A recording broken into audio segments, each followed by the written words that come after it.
उसने अपनी किडनी दी, पर 24 साल तक चुप रही। 27 साल बाद छत पर मैंने वह पुराना लिफाफा उसके हाथ में रखा और पहली बार मेरे पति की अपनी ही कहानी पर पकड़ ढीली पड़ गई। 27वीं सालगिरह की रात उसने कहा, इस घर का असली बोझ मैंने अकेले उठाया। मैं ऊपर गई और अलमारी से पुराना लिफाफा निकाल लाई। रात के 10:30 बज रहे थे। नीचे बैठक में हमारी बेटी नैना अपने पति के साथ बैठी थी। बेटा आदित्य रसोई से मिठाई की प्लेट लेकर आ रहा था। दोनों बच्चों ने हमारी शादी की सालगिरह के लिए छोटा सा भोजन रखा था, कुछ बड़ा नहीं। एक केक, मेरी पसंद की खीर और दीवार पर हमारी शादी की पुरानी तस्वीर में मैं 23 साल की थी। लाल साड़ी, माथे पर छोटी बिंदी और चेहरे पर वह भरोसा जो उस उम्र में बिना कारण भी होता है। राजू तस्वीर के सामने खड़े थे। आदित्य ने हंसकर उनके कंधे पर हाथ रखा। पापा, आपने सच में बहुत कुछ किया है। किराए के एक कमरे से यहाँ तक पहुँचना आसान नहीं रहा होगा। राजू के चेहरे पर गर्व आ गया। उन्होंने मेरी तरफ देखा, बस एक पल, फिर कुर्सी खींचते हुए बोले, आसान तो बिल्कुल नहीं था। इस घर का असली बोझ मैंने अकेले उठाया है। मेरी उंगली में पकड़ चम्मच कटोरी से टकराया। बहुत हल्की आवाज हुई, शायद किसी और ने ध्यान नहीं दिया, मैंने दिया। 27 साल में मैंने राजू को कई बार यह कहते सुना कि उन्होंने घर बनाया, बच्चों को पढ़ाया, कर्ज चुकाया, अपने पिता का इलाज कराया। यह सब सच था, बस पूरा सच नहीं था। नैना ने मेरी तरफ देखकर मुस्कुराते हुए कहा, और माँ ने आपका साथ दिया। राजू ने हाथ से जैसे बात हल्की कर दी। वह बोले, साथ तो हर पत्नी देती है, असली दबाव कमाने वाले को पता होता है। मैंने उनकी तरफ देखा।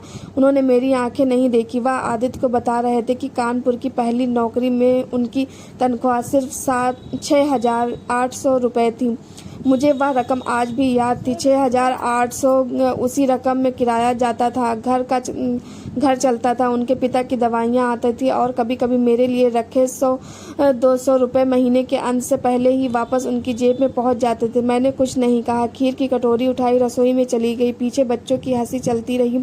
मैंने नल खोला और एक साफ कटोरी दोबारा धोने लगी, जबकि वह पहले ही साफ थी। पानी मेरी उंगलियों पर बहता रहा। मेरे भीतर एक तारीख घूम रही थी, 18 अगस्त 2002।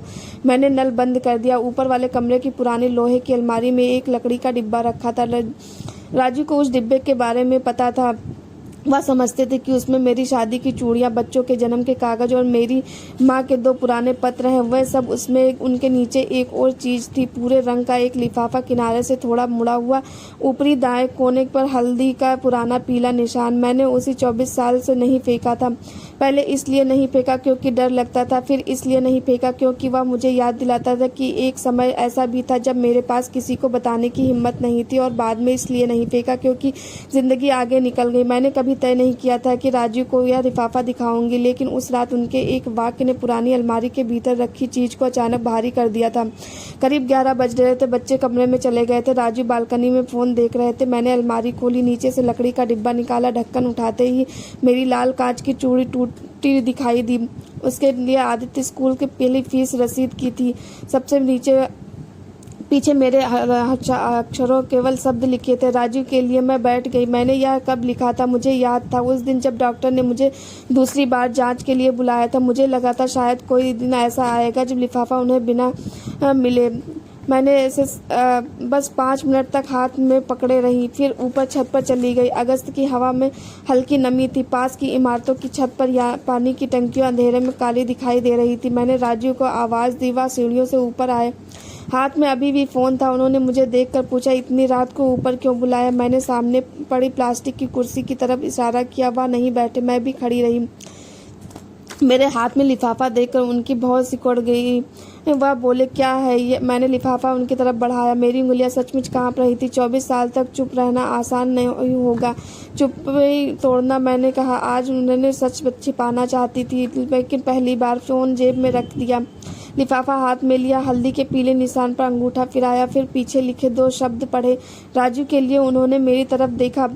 उनके चेहरे से कुछ उतर गया था। वह धीरे से बोले, तुमने यह कब लिखा? मैंने उत्तर नहीं दिया। उन्होंने लिफाफे का किनारा खोला। अंदर से एक पुराना मुड़ा हुआ कागज निकला। उसमें उसके साथ एक छोटी रसीद और नीले कागज की पर्ची फर्श पर गिर गई। मैं झुकी नहीं।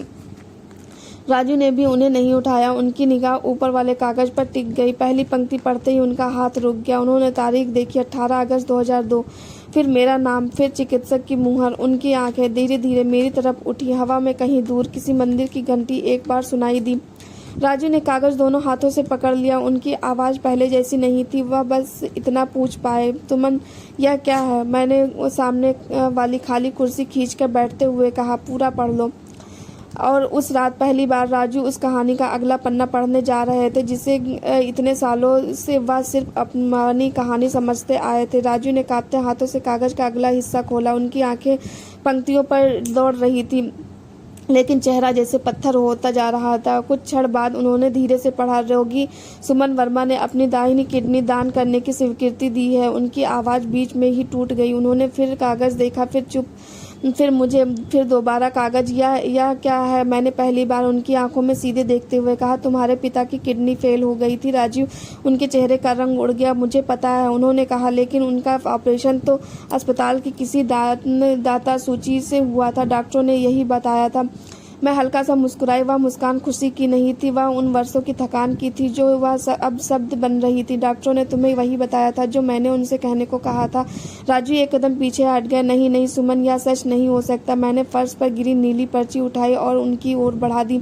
यह अस्पताल की असली फाइल की कॉपी है, दानदाता का नाम छिपाने वाली नहीं। उन्होंने पर्ची ली, उस पर मेरा नाम साफ लिखा था, सुमन वर्मा। उनके हाथ कांपने लगे। तुमने अपनी किडनी दी थी? मैंने सिर हिला दिया। छत पर अचानक बहुत सन्नाटा हो गया। नीचे कहीं से कुत्ते के भौंकने की आवाज़ आई। राजू कुर्सी पर बैठ गए जैसे उनके पैरों ताकत ही नहीं बची हो।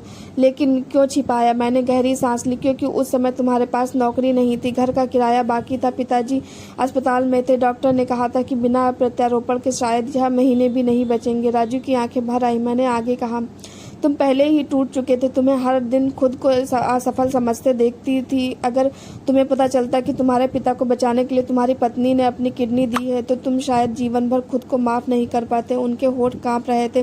तो तुमने अकेले फैसला कर लिया? नहीं, मैंने कहा, मैंने पत्नी होकर फैसला किया था, अकेले नहीं। राजू ने दोनों हाथों से चेहरा ढक लिया।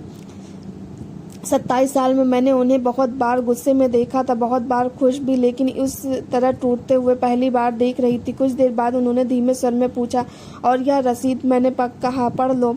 वह पुरानी रसीद अस्पताल की थी। उस पर लिखा था 48,500। राजीव ने हैरानी से मेरी ओर देखा। मैं बोली, मेरे मायके की ज़मीन का आखिरी हिस्सा था। माँ की निशानी, उसे बेचकर ऑपरेशन का खर्च पूरा किया था।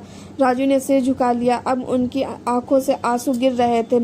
मुझे कुछ भी नहीं पता था। हाँ, मैंने शांत स्वर में कहा, तुम्हें कुछ भी नहीं पता था।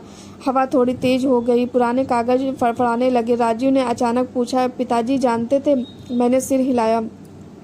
हाँ, उन्हें ऑपरेशन के बाद पता चल गया था। फिर उन्होंने कभी बताया क्यों नहीं? मेरे चेहरे पर हल्की मुस्कान आ गई। क्योंकि उन्होंने मुझसे वादा किया था।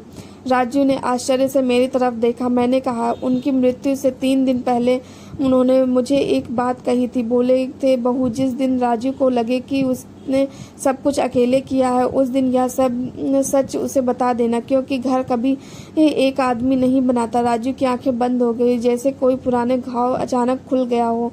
उसी समय सीढ़ियों से कदमों की आवाज़ आई। नैना और आदित्य ऊपर आ गए। शायद उन्होंने हमारी अनुपस्थिति देख ली थी। नैना ने पूछा, माँ सब ठीक है?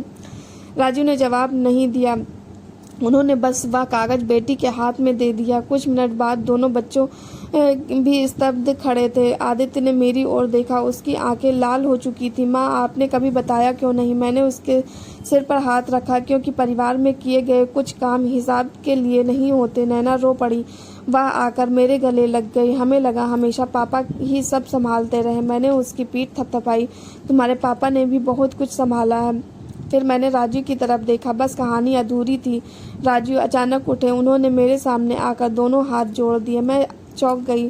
27 साल में उन्होंने ऐसा कभी नहीं किया था। उनकी आवाज़ भर्रा गई। मुझे माफ़ कर दो सुमन। मैं कुछ बोल पाती उससे पहले वह रो पड़े। मैं हर जगह अपनी मेहनत गिनाता रहा, लेकिन जिस नींव पर खड़ा था उसे कभी देखा ही नहीं। मेरी आंखें भी भर आईं। मैंने उनके हाथ पकड़ लिए। माफ़ी की ज़रूरत नहीं। उन्होंने सिर हिलाया है। क्योंकि आज तक मैं बच्चों को अपनी कहानी सुनाता रहा, जबकि यह हमारी कहानी थी। नीचे घड़ी ने 12 बजने का संकेत दिया। हमारी 27वीं सालगिरह खत्म हो चुकी थी, लेकिन शायद पहली बार हमारा विवाह सच में बराबरी पर खड़ा था। राजू ने वह पुराना लिफाफा फिर से मोड़ा, बहुत सावधानी से, जैसे कोई कीमती विरासत हो। फिर उन्होंने नैना और आदित्य की तरफ देखकर कहा, आज से इस घर में कोई यह नहीं कहेगा कि उसने सब कुछ अकेले किया है। कुछ क्षण बाद उन्होंने मेरा हाथ थाम लिया, उसी तरह जैसे 27 साल पहले विवाह मंडप में थामा था। फर्क सिर्फ इतना था कि उस समय उन्हें मेरे साथ का वादा पता था, आज उसकी कीमत भी पता चल गई थी। दोस्तों, आपकी कहानी कैसी लगी कमेंट